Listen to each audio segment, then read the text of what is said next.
Okay, hopefully the questions that you tackled in 8.04 went well. Here we can take a look at the solutions and scoring for the first two. I'm going to leave the third one for class on Monday. You should accurately score yourself, and then when you notice some mistakes, you should go back and fix them and make sure you understand how you made that mistake so that you don't make it again. All right, let's go. Okay, so here we have a functional analysis where we're going to look at the characteristics of this particular function f, which is defined on the closed interval from -4 to 6. F consists of a line segment and a curve that is tangent to the x-axis at x equals 3, as shown on the figure above. On the interval from 0 to 6, the open interval, the function is twice differentiable with a second derivative that is greater than 0. A couple of things to take away from the introduction. The first is that if you're tangent to the x-axis at x equals 3, that means that not only do you intersect the x-axis at x equals 3, but you have the same slope. So first, what does that mean, intersect the x-axis? Well, the x-axis has a y value of 0, which means that f of 3 must be equal to 0. And f prime of 3 must have the same be the same value as the slope of the x-axis, which is 0. So we also know that f prime of 3 equals 0. So just a couple of things to make sure that we write down so that if we ever need to use them, we are good to go. It's always nice to identify some of these pieces of information before we get into the questions, because once we do, we might waste a little bit of time going back and rereading the introduction. All right, first question, is f differentiable at x equals 0? Use the definition of the derivative with one-sided limits to justify your answer. All right, so here it's very important to remember the definition of the derivative. The derivative of f at x is the limit as h approaches 0 of fx plus h minus fx over h. Right? The limit of the average rate of change as the distance between the 2 points that we're using grows infinitely small. So here we need to use the definition of the derivative with one-sided limits. Remember, when we have a limit, a two-sided limit, that means that both one-sided limits have to equal the same value. So here we can look at f prime of 0, because we're considering when x is 0, and we can do each limit, each one-sided limit. So as h approaches 0 from the left side, meaning that, okay, well, if we have 0 from the left side, that means we're going to have negative values, so we're going to approach from the left side. And if we have h approaching 0 from the right side, that means we'll have positive h values, we'll be approaching from the right side at that point. So let's take a look at what those two limits state. So starting off with f prime of 0 from the left, here as we approach from the left side, notice that what we're doing is we are approaching the slope of this point from this left side. So what is the slope of this line as we approach from the left? Since it's a line, it has the same slope everywhere, so we can simply compute the slope of this line. If I go from this point at -3, x equals -3, to the point at x equals 0, I can see pretty clearly that the slope of this line segment is 2/3. So the slope of my function, or the derivative of the function, as we approach 0 from the left is 2/3. Now from the right side, we have the limit as h approaches 0 from the right of f of h minus f of 0 over h. Notice here that this becomes f of h because x is 0. 0 plus h is simply h. So here we can see that we're approaching from the right-hand side of this point. And what do we know about the slope of this line over here? Well, the unfortunate thing is it's not a line, right? And if it were, we could know exactly what the slope is. But this is clearly not a constant rate of change. So what can we say about it? Well, we definitely know that the slope is negative because we can see that this line is decreasing from left to right. And that's good enough because we already found that the slope as we approach from the left-hand side was positive. So all we need to say is this is less than 0. Certainly something less than 0 and something that's 2/3 cannot be equivalent. And therefore, the one-sided limits do not agree, and therefore f is not differentiable. So there's my answer. If you didn't remember the definition of a derivative, it'd be a good time to go back and refresh your memory. All right, let's take a look at part B. So here I need to determine how many values of a will make the average rate of change on the interval from a to 6 equal to 0. So first we have to understand what do they mean by the average rate of change from a to 6. So you're picking your point A. Let's say that we pick the point 3, for example. The average rate of change from on the interval from 3 to 6 is simply the secant line, or the slope, between these 2 points at 3 and at 6. And so we remember how to compute the average rate of change here. It's going to be f evaluated at 6 minus f evaluated at whatever a happens to be, divided by 6 minus a. And we need this to be equal to 0. Well, what would make this equal to 0? Pretty simply, to make the average rate of change between 2 points equal to 0, you need the y values of those 2 points to be the same. In other words, we need f of 6 and f of a to be equal. Okay, so for how many values of a are we going to have f of a be equal to f of 6? F of 6 is 1, so we're looking for how many x values will allow us to attain a y value of 1. Clearly there's 1 between -4 and 0 here. I'm going to have a y value of 1. And then between 0 and 3, I'm going to have another y value of 1. And so there are 2 places where this will be true. Therefore, there are 2 a values such that the average rate of change between that a value and 6 is equal to 0.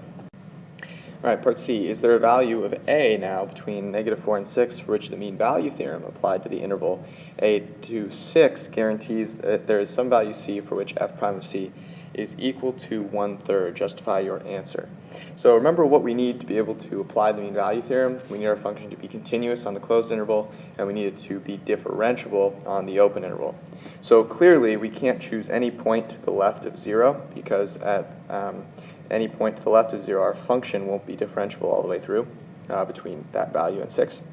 So we're limited to choosing values between 0 and 6, and in order to apply the mean value theorem, we also need the function to be differentiable, and we're told that f is twice differentiable between 0 and 6. So we're good to go there.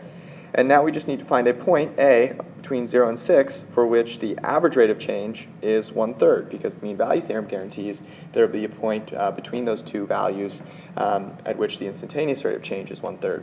So now the easiest way to think about average rate of change between 2 points is to simply consider the change in y over the change in x. And if we're going to have 1/3, we need the change in y to be 1 and the change in x to be 3. Well, since we're working between 0 and 6, there's really only 2 ways to make that happen. Clearly from 0 to 6, we're going to have a negative average rate of change. So that's not going to work. And so the only other way that I can get a change in the x direction of 3 units is to go from 3 to 6. And that'll give me an x change of 3, and sure enough, a change in the y variable of 1, because at 3, my function has a value of y value of 0. So there will be one point, which is a equals 3, and I need to just make sure that I state all the conditions which will allow me to apply the mean value theorem, and then state what the average rate of change is going to be. Yes, at a equals 3, f is continuous on the closed interval from 3 to 6, differentiable on the open interval from 3 to 6. I need that to use my mean value theorem. Since the average rate of change between those 2 points is 1/3, the statement here, mean value theorem guarantees there will be a value of c in the open interval from 3 to 6, such that the instantaneous rate of change at that point is equal to 1/3. Before we go on to part D, I want to go through the scoring for A through C. First, for part A, if you set up the difference quotients, meaning that you looked at the average rate of change from each side of our point here for part 1, you get 1 point. Put that here. And then you get 1 point for stating your reasoning. So think about this. Even if you didn't accurately look at the limit, the one-sided limits, you can still get 1 point here for saying since the one-sided limits do not agree, f is not differentiable at x equals 0. And that's why it's super important, even if you're able to state the answer and know the reason why, but you can't quite show the reason, you can still get some points there. In part B, you're going to get 1 point for writing an expression for the average rate of change between those 2 points right there. And then for your reasoning, which will be this here. So we know the average rate of change will be equal to 0. That's our expression. And then our reasoning is this will happen when f of 6 equals f of a. And there are 2 values for which this is the case. And so you will get 1 point for doing that. All right, in part C, you'll get 1 point for saying yes and that the point is a equals 3. And then you will get 1 point for your justification, which is just applying the mean value theorem on that closed interval and showing that you get 1/3. So in total, 6 points for A through C. Let's take a look at part D now. All right, part D, the function g is defined by g of x is equal to the definite integral from 0 to x of f of t dt, the accumulator function. Notice, of course, that it starts with a lower limit of 0, but any x value can be input between -4 and 6. So you could potentially, you could define g of -4. That would be the definite integral from 0 to -4. And we know how to handle that. We know that would make our dx negative, and so we would really get the opposite of what we would get if we accumulated from -4 to 0. Okay, and what are we looking for? We want to know where g is concave up. What does that mean? Well, if a function is concave up, that means its second derivative is positive. So we are looking for where g double prime of x is greater than 0. And this is the crux of the whole question. If you didn't write that down and you just started going, you probably got a little lost. You can never lose sight of the fact that that's all we need to find. So how are we going to do this? Well, first we need to find g double prime. Before we find g double prime, we need to find g prime.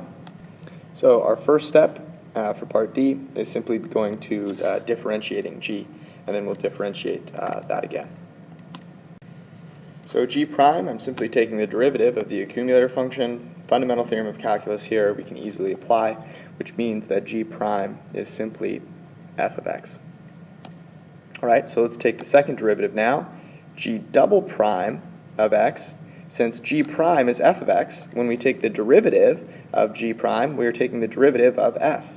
So g double prime is simply equal to the derivative of f. So think about what we've just shown. We've shown that g double prime is f prime. So for g double prime to be greater than 0, we simply need f prime of x to be greater than 0. And this is actually now pretty easy. Where is the derivative of f greater than 0? In other words, where is the slope of our function f? Positive. Well, we can see clearly from -4 to 0, we have a positive slope. We already found that in part A. Between 0 and 3, we can see very clearly that we're going to have a negative slope. We know that f of 3 is 0. However, from 3 to 6, we have a positive slope because we're going from 0 to 1. So we've just found our intervals where f prime is greater than 0, meaning g double prime is greater than 0, meaning g is concave up.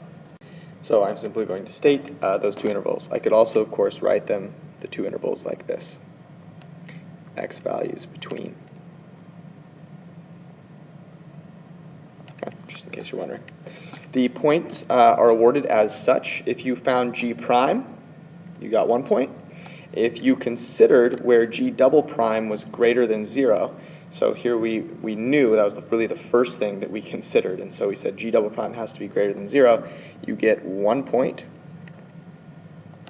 And then you got 1 point for your answer, and so your answer says, well, this is going to be when f prime is greater than 0, and then you state what those points are. You get 1 other point there. So 3 points here, A, B, and C were each 2 points for a total of 9.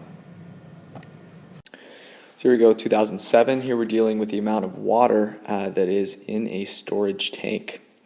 F of t measures the rate at which water enters the tank, and g of t measures the rate at which water leaves the tank, both in gallons per hour. And you'll notice g of t is a piecewise function. It's nice that they've graphed both of them here. And they also give you a lot of information regarding where the two functions intersect. And this is important information to note.